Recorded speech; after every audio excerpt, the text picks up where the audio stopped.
What's up, Zonies? Welcome back to the Treehouse. Pastor Jonathan still here, still decked out, and I am really glad you came back. Remember, we were talking about big things starting really small. Do you think you have a big life?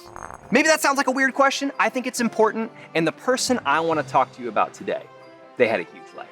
I mean, their life, it's a lot like this gift. I mean, probably full of some really good things you couldn't wait to unwrap, but that big life had to start somewhere. It had to start really small.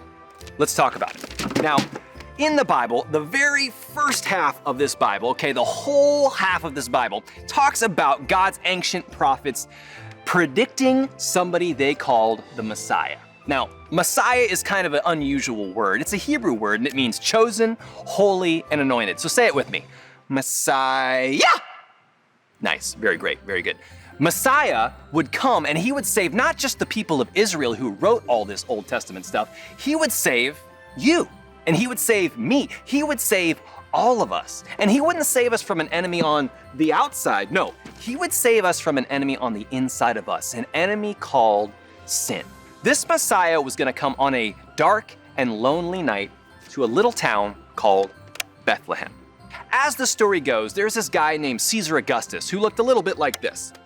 And Caesar Augustus, he issued a decree that everyone had to take part in a census. Now that's a really fancy way to just say like they had to count everyone. So that meant everybody had to go back to the town where they were born to be counted. You may be thinking, Pastor Jonathan, what does this have to do with Christmas? Okay, turn to the person next to you and say, everything. This is the part where two people named Joseph and Mary come in.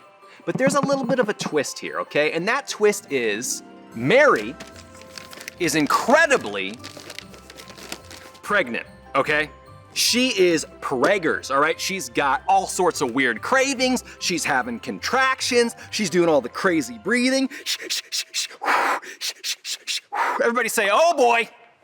Yeah, and that kind of works because actually it was a boy. But let's get back to Mary and Joseph, okay? Joseph, the baby's coming.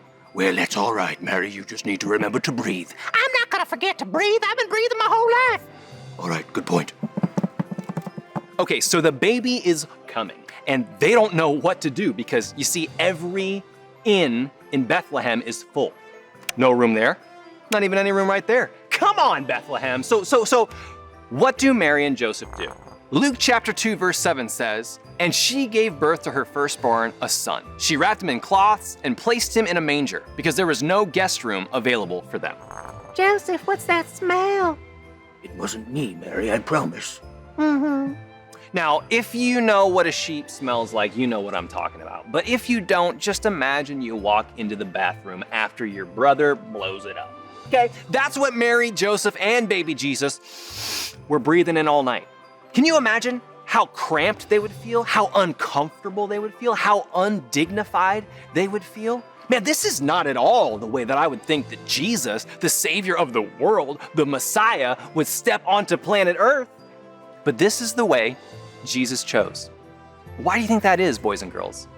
Because he was just fine with starting small. Now, I know something about you. If you're like me, you want to have a big life, a life full of big, important, amazing things just like Jesus had. But are we okay with starting small just like Jesus did? I mean, what if having that big life means doing the small, itty-bitty, annoying pieces of work every single day? What if having a big life means overcoming those fears that keep you from doing the things you know you need to do? Now, I'm sure all of those things make you feel just like Mary and Joseph felt in the manger. Crowded, undignified, uncomfortable.